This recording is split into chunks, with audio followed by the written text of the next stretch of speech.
Uptown Swing, level 1 Charleston. I'm Stacia, that's Peter. It was week 3. You did so good well this week. This was really good because this week I felt like we really got our bodies engaged. So remember, we were tempted to do this, but we started doing this instead. Really getting that bounce going. Some of the stuff we tried was just walking around. We just did like this, walk. Everyone walks like that with their arms in opposition, and we just exaggerated it. We started walking on beat. Then we walked and we turned it into kick steps, kick step, and then bouncy Charleston kick steps. Once you're there, you're pretty good. And then we showed how that basic has that back, forward, forward, back, forward, forward, back. Our centers move just a little bit. If you got that, that's the key to the dismount on the skip up. Rock step, bam, bam, back, forward, forward, back. Find that same spot. If your body's doing the right thing, everything else is gonna work.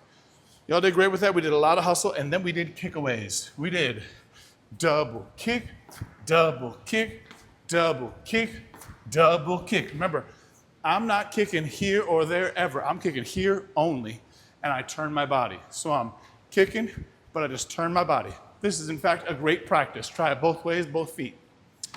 Then we showed you how to get into it. Here's the basic. 1, 2, 3, 4, 5. 1, 2, 3, 4, 5. Then we're into it.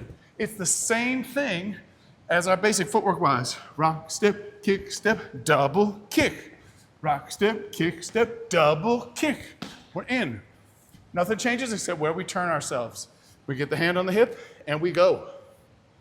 That's it.